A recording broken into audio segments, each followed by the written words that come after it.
hellhounds, chase ghosts, come sleep, watch out, demons are coming, run, sleep, hide, spirits, ghosts, hide, demons, hellhounds, ghosts, demons are coming.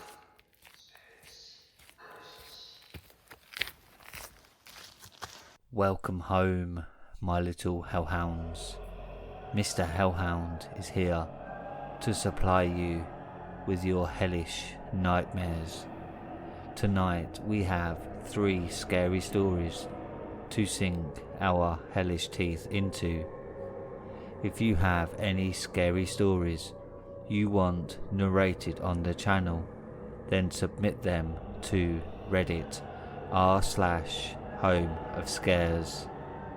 Also, if you like this content, then don't forget to subscribe, and if you would be so kind and click that like button and tap on that bell icon so you get notified every time I upload. Now, let's get right into it.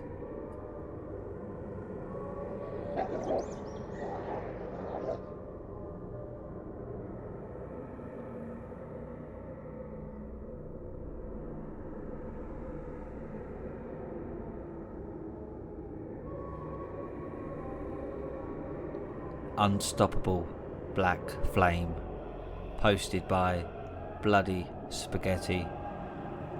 Hey, get up, I have to show you something, Seraph said as she pulled my arm. The abominable taste of alcohol reminded me of its presence in my mouth once more. Those days all I did was drink. I was trying to kill myself like that, attempting to drown myself in spirits. I swear I was so close, but eventually she pulled me out of that pit. I had a good reason to drink. I had a good reason to not want to live. I had a good reason to hate myself. My life was hell for the longest time. She has been the only bright spot in my life for the longest time, a fiery ball of warm and welcoming light in an otherwise colourless and cold world, hence the nickname. Can't it wait until the morning, Seraph? I mumbled as she yanked my body, forcing me to get up. My head spun and I felt my stomach twist into a knot. No, come on. I've got to show you something, she said, apathetic to my pathetic drunken state. I clumsily followed her out into the barn of the farm she used as a summer cottage. For a summer night, the air was chilly. My brain was swimming in whiskey, and so I thought I was just imagining things. Something felt off that night. Like a black hole had formed in the middle of that farm and sucked the life out of everything. The world seemed to be coated in a supernatural darkness. The unusually lively locale was eerily silent, dead in fact. I wasn't imagining things. It was, in fact, dead.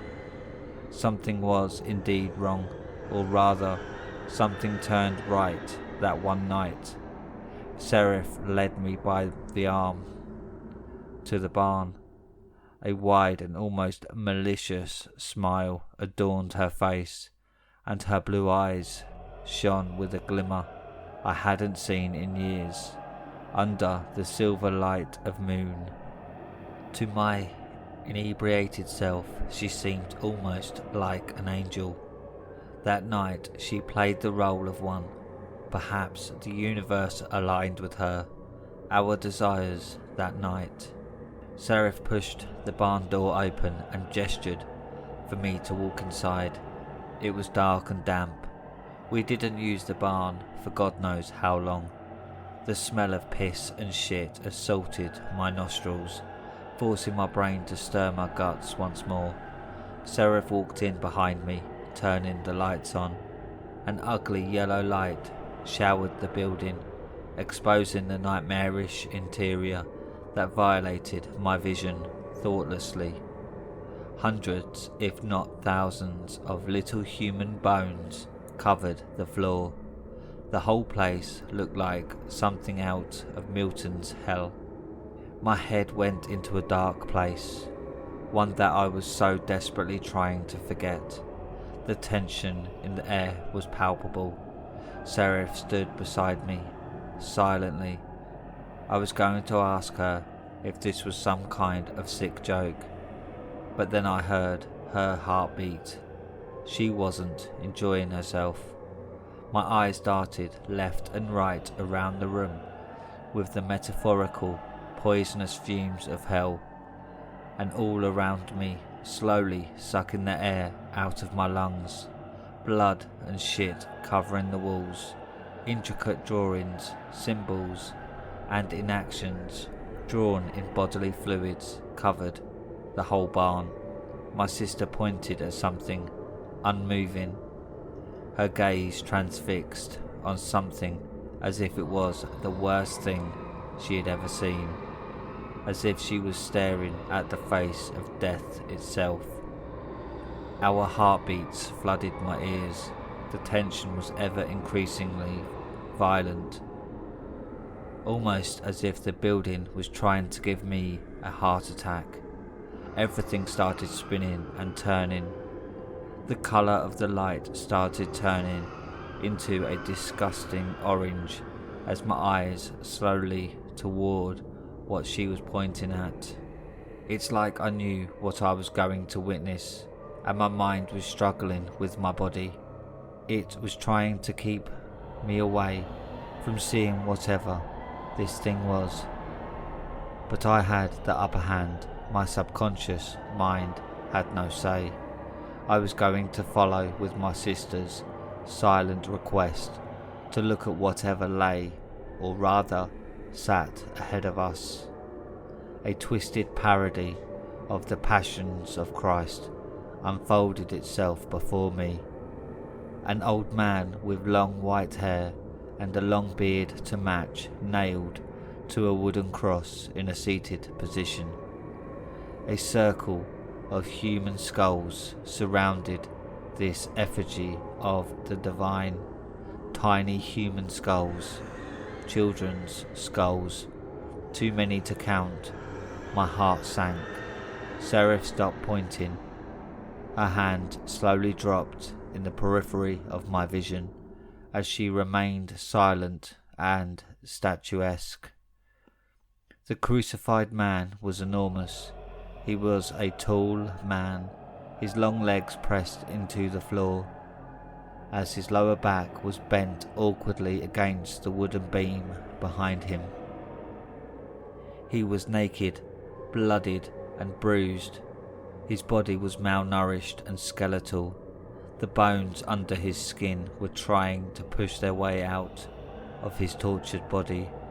The most striking feature of this man is his lack of junk. As I scanned his decrepit, old body, I met his nearly lifeless gaze, and my urge to hurl my stomach's contents finally broke through my mind's defences against it. I threw up all over the floor, fighting the urge to collapse to my knees. I wish I could avert my gaze away from his half-decayed gaze, but I could not. I could not turn away the eyes from my father's seemingly mummified, yet still living carcass. Meeting his eyes, the floodgates of my psyche cracked open, and all hell broke loose. This one moment, one gaze, had undone years and years of suppressed memories. Then I was back in that hell. I felt the hot tears stream down my face as I stormed out of the barn, leaving my sister alone with that monster in there. I fell to the ground and screamed at the top of my lungs. I didn't intend to do all of that. but my body and mind were two separate entities. At that moment, mentally, I was a child again, reliving my worst days repeatedly. I was born to this giant piece of shit and an unknown mother. We never formally met. Her and I, we never knew each other as a parent and child should. I never bothered looking for her. It wouldn't surprise me if she was dead not long after I was born. He had a tendency to do that to the girls he slept with. My father and his friends ran a local religious community, a strict little sect where they preached the values and laws of Christ and the Lord while indulging in their abhorrent sins behind everyone's backs. Little old me knew what they were doing all along. I knew about it all. I knew about how he'd bring home a girl every other day. They were never much older than myself. His friends would come along and they'd perform what they called a ritual with, or rather on, that girl. Most of these girls never came out of my father's bedroom. Not in one piece, at least. He kept saying they had sent them to a better place. At first I was too young to know what he meant or what went down in there. As the years rolled on and I grew older, however, I came to understand the meaning of his words and actions. Those who come out of that room were never the same. They broke these children, dead inside, devoid of all light, a cabal of sick, sadistic individuals who sucked out the lives of these girls, a ministry of devils leaving behind nothing short of a lifeless, walking husks. Unfortunately, my father had friends in high places, and he got away scot-free with whatever he wanted. Nobody could stop this Antichrist. When I was 12, he and his adult girlfriend adopted Seraph. She was an 8-year-old who lost her parents a few years before that in a vehicular accident. She quickly became the light of my life, the only bright spot in this hell we were living in. When I turned 13, it was my turn to take part in the so-called ritual. My father's girlfriend, she'd sneak up at night to my room and do things. She'd do things that were not supposed to do with a child. To me, it felt wrong. It felt awful. I hated it. But I couldn't do anything about it. She kept telling me to stay quiet about it, or else both God and my father would punish me. This went on for nearly a year until I buckled. I went and told my father about what his girlfriend was doing to me. His response: he beat me senselessly. He nearly killed me. During the entire ordeal, I prayed silently, begging God to end my suffering. I begged the Almighty to either stop the monster or snuff out my life. Anything to end this torture. I begged and I cried, and it just seemed to enrage the sick bastard, even more because he kept landing more and more shots across my body, broke a few of my ribs, my nose, my leg, nearly cracked my spine. I'm lucky I didn't have any lasting damage. After that, his girlfriend stopped bothering me. It was like I've never existed to her. It's one thing to have sex. It's a whole another thing to have your father nearly kill you for begging him to act like an actual father. Living through this, I realised God probably doesn't care if we live or die. He doesn't care if someone suffers or not. He doesn't fucking care if monsters use his name to get by, to manipulate and then abuse and torture children. He doesn't care if paedophiles use him to lure in little girls and end up fucking them to death. That kind of God doesn't deserve any worship or admiration or even recognition. He is worse than dead to me. That wasn't the end for me. While my physical abuse was short-lived and the mental torture was mostly self-inflicted, my suffering didn't end. I had to live through knowing my father treated his own child the same way he did the other girls. When she turned 10, the day after, he took her to his bedroom. His friends came to visit him that day. I was 14.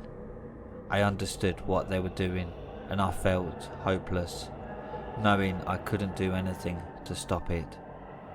Many hours later, after all the demons disguised as men left the house, Seraph came out.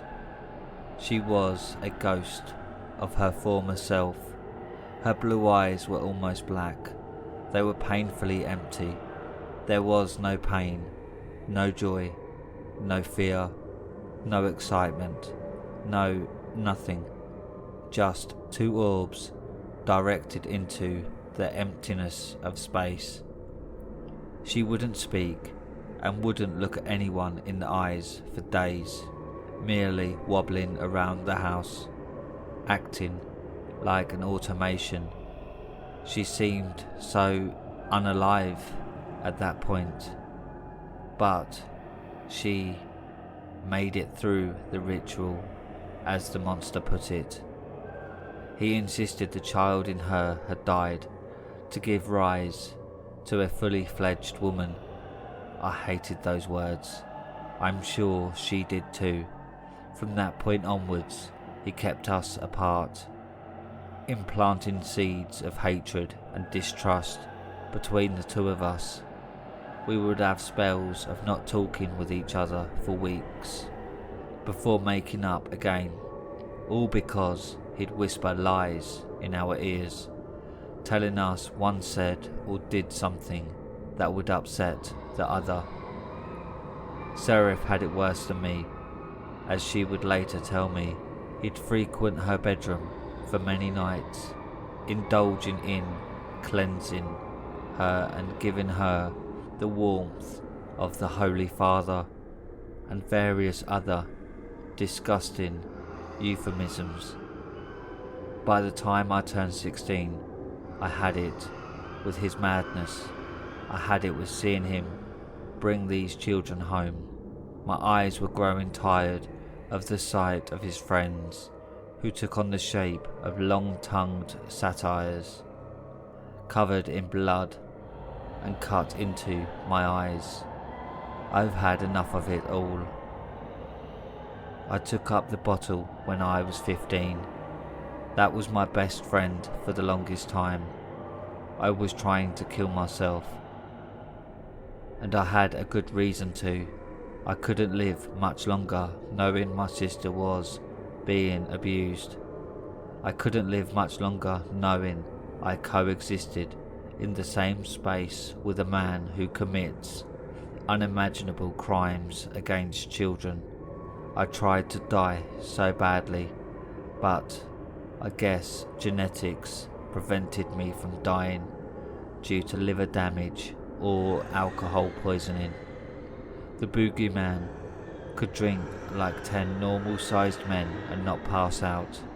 Some days I wished liver cancer would tear him apart from the inside out. After turning 16, I got myself and Seraph drunk. He had left for one of his trips out of town. That night we promised to each other to always have each other's backs, and even made a permanent mark on our arms using a hot knife. That night was the worst night of my life. Seraph fell asleep before me. At first, she was sleeping so soundly. She seemed so calm and peaceful. I just sat there beside her bed, watching her sleep, feeling happy for her being so peaceful. Soon enough, she started tossing and turning in her bed. Nightmares had plagued her sleep.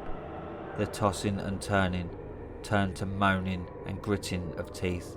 She was fighting with her covers. I was dozing off when the screams of my younger sister jolted me awake. "Daddy, stop. Daddy, please, no." Half awake, thinking he was back at it, right in front of me, I shot up, screaming like a wounded animal. I tossed the chair I sat on. I chucked the damn thing at the invisible abomination that took up imaginary space in the darkness that covered Seraph's room. The nightmares are the sole reason she won't ever drink. A few months after that, I finally snapped. During one of his many trips, I packed my things, forced Seraph to do the same, and we just ran out of the house, stole the money we could find, and drove across the country to our grandparents. He never came looking for us, as far as I know. His parents had heard about what he did, but couldn't bring themselves to do anything about it. They were good people, they just couldn't go against their own child. I never faulted them for this. They took us in and take good care of us. Life was infinitely better off living with my grandparents. We could finally live like normal children. I never got to attend school. Seraph had it better. She was younger. Her life seemed to get back on track. Having it far worse than me, she seemed to cope way better. Good on her. I could never shake off that disgusting feeling of a part of him crawling under my skin. My reflection is a reminder of his vile existence. For the longest time, I couldn't stop thinking about how I shouldn't exist, fearing I might end up like him. I have lived a life filled with self-hatred and self-inflicted pain. All of those dark and painful memories were ravaging through my mind until the voice of my sister woke me out of my misery-fueled trance. "Come back, I need some help here." I couldn't resist the urge to help her. It was just instinctual at that point. It's like her voice just washed away everything. Even if, just momentarily, I got back up and walked into the barn, dusting myself off as I walked through the door. Seraph was holding a gasoline canister in her arms, pouring the flammable liquid all over the dying old man. His eyes darted back and forth, the fear crystal clear in them. For the first time, I saw fear in those inhuman eyes. At that moment, he finally seemed human. It felt good. It felt so good seeing this man so powerless. "Help me douse this place," Seraph remarked, gesturing to another canister. Realizing what she had in mind, I quietly obliged. We doused the barn thoroughly. I exchanged glances with the skeletal giant. From time to time, his eyes were watering and he tried mouthing words, but nothing but garbled sounds came out. The crown of phalluses on his head shook amusingly as he tossed his head left and right. Once we finished dousing the barn, we exited and Seraph handed me a lighter. As we lit our father's funeral pyre, she looked at me with her shining blue eyes as the flames caught on. A wide, smug smile stretched across her face. She also asked me to stop drinking, saying that she needed me around for as long as possible, which I did. We stood there watching it all burn down. She prayed to the devil, asking him to skewer this monster on his cock. I never took my sister for the satanic type. I could hear my worst nightmares scream in agony as the flames licked and bit into chunks of their cadaverous form. At that moment, when we metaphorically cut off our ancestral family tree, Seraph stopped being a mere fiery ball of warm and welcoming light. Instead, she turned into something much more refined, something much more beautiful and serenading. She became an unstoppable black flame, consuming everything in its path. I suppose she didn't cope as well as I thought she would. That's okay though. I'm here to help her manage through the pain and through the anger.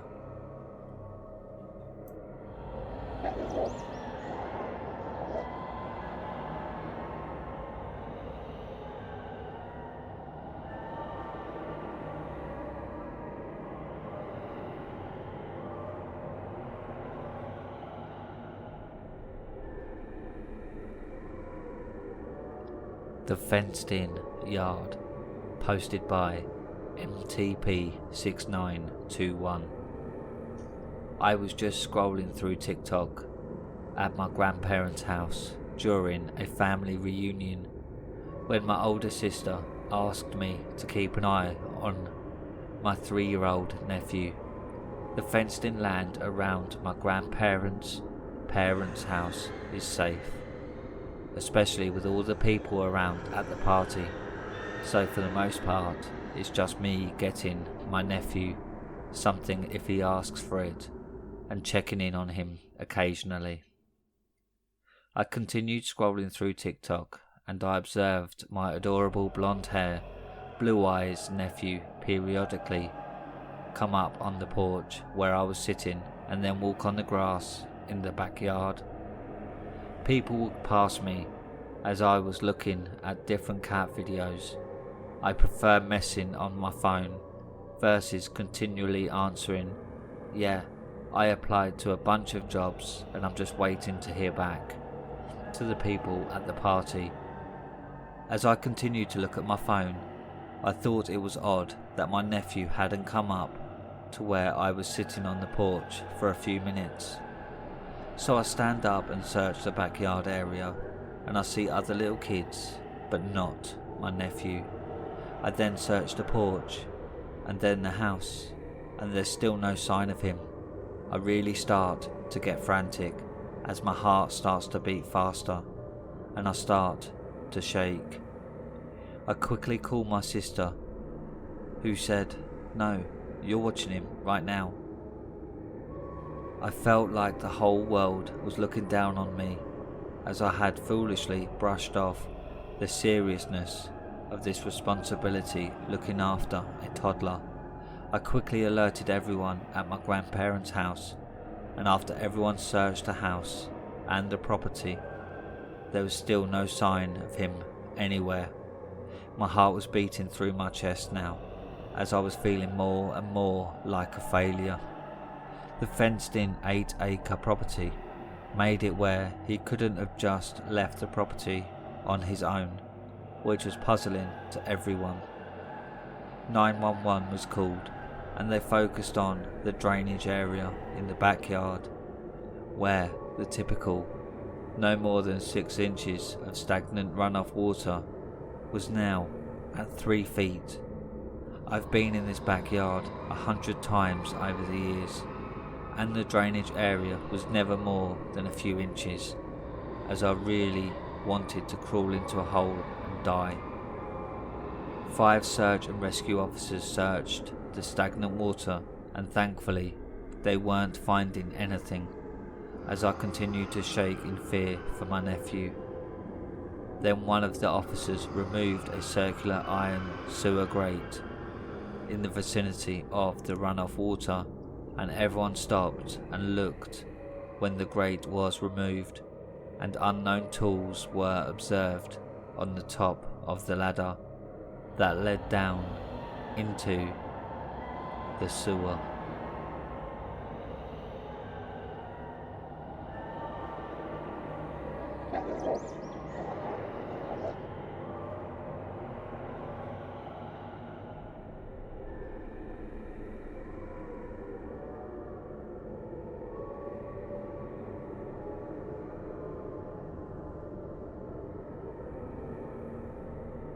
You never know what will happen when you offer roadside assistance when driving to Ocean City.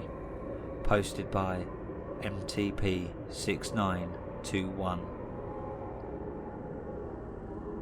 I didn't want to stay home alone this Memorial Day weekend and spent another holiday thinking how things could have been different if I just wasn't so career-minded.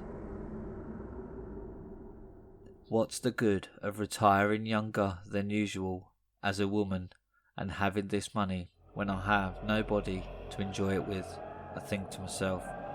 So I book a night at the Atlantic Hotel in Ocean City, Maryland, which was the same hotel that I would stay in with my family when I was growing up. I wake up and pack for this unseasonably cold and rainy overnight trip.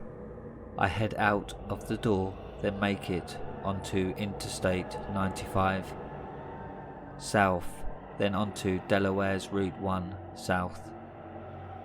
I get a sense of nostalgia driving as the tears roll down my face. I remembered when my dad would get all stressed out halfway through the trip, and then my brother and I knew it was best to stop talking. Mum tended to be quiet and would try to calm my dad down, but was usually unsuccessful. As I get onto Delaware's Route 1 with my gas-guzzling Cadillac Escalade, I get a sense of what was the point of taking this trip, because all I'm going to do is stay in the hotel because of the nasty weather.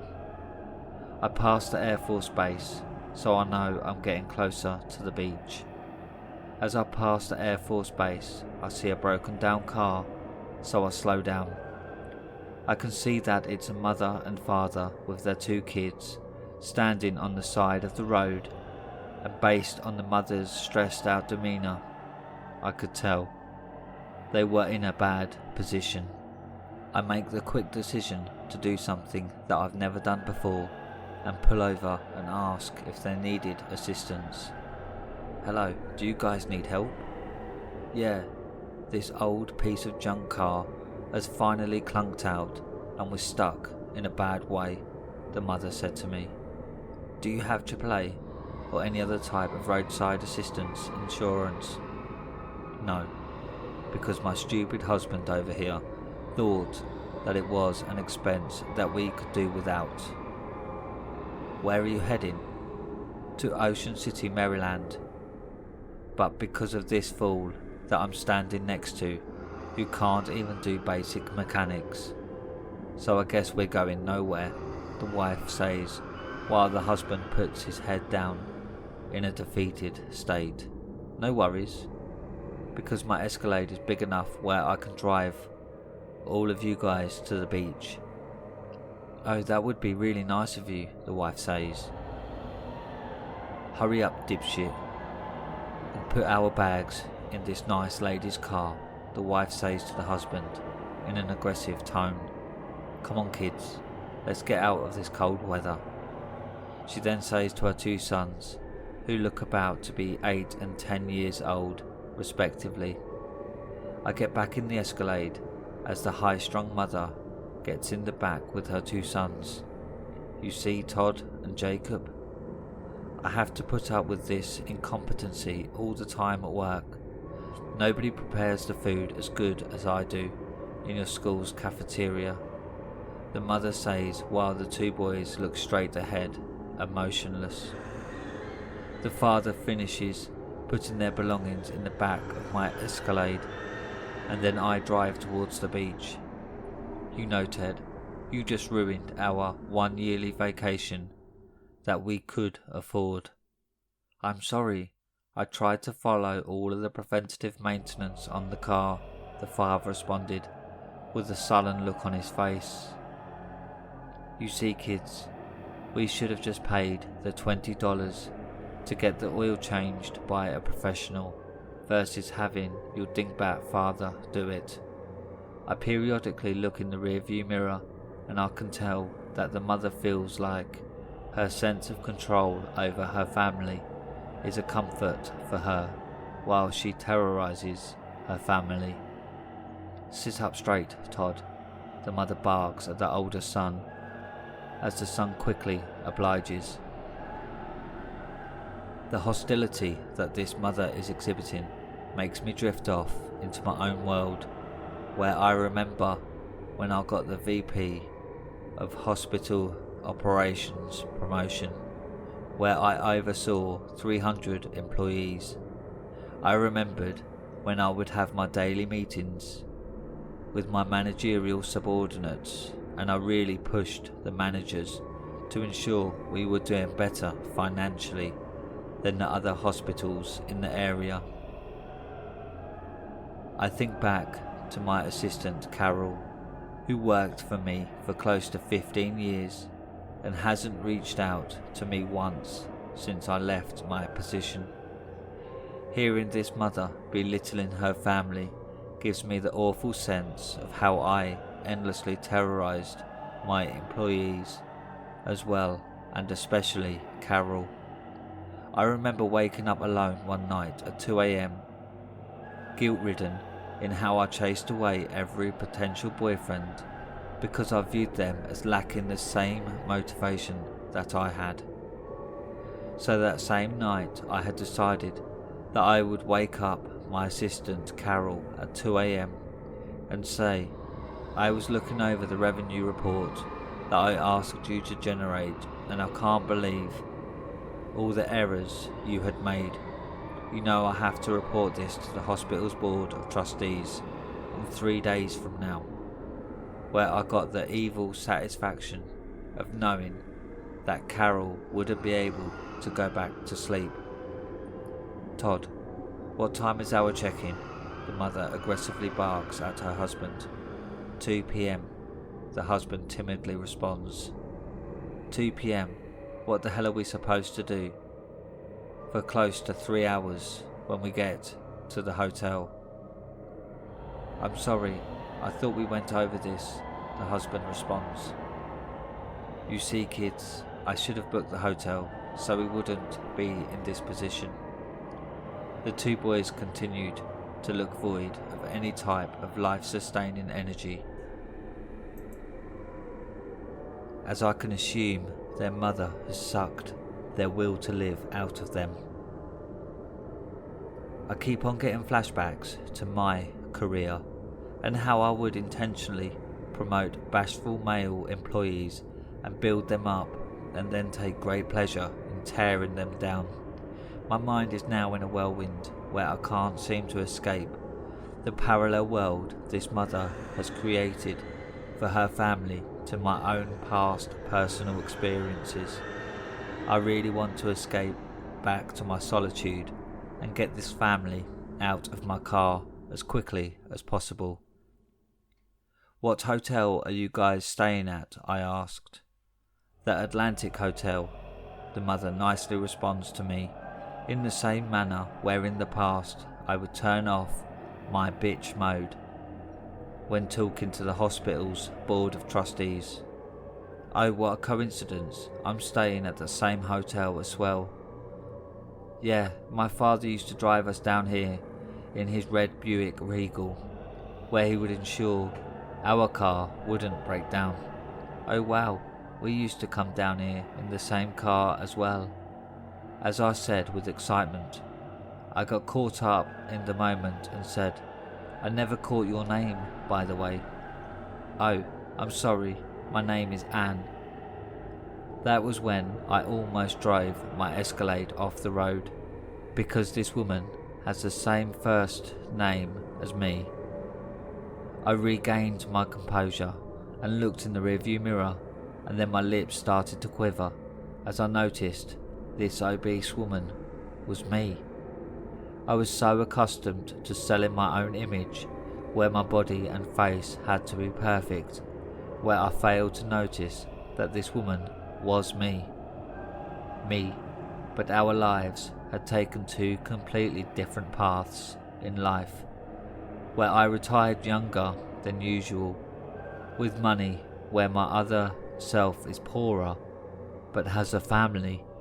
However, we are arguably the same miserable person. I've never cared enough about alternative realities or wormholes, so I have no cross-reference in how this could be possible.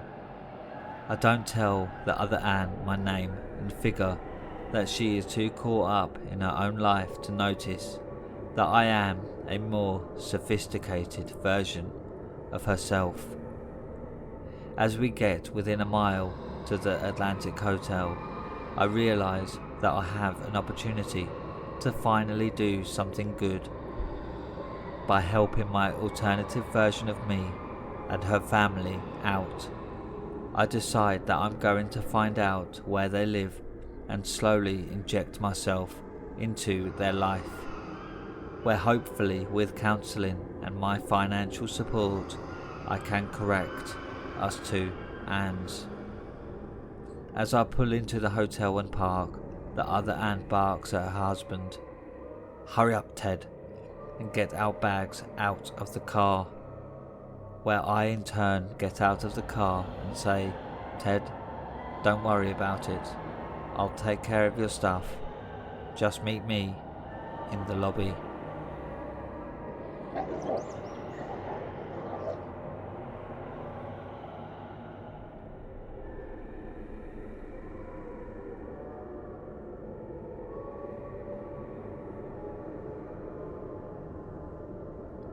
And that's it for tonight, my little hellhounds. Thanks for listening. Remember, if you like this content, then don't forget to click that like button and subscribe. And don't forget to smash that bell icon so you get notified every time I upload.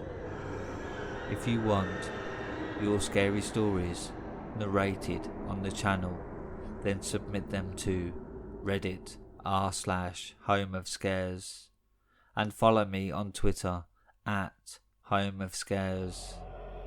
Now, good night, my little hellhounds.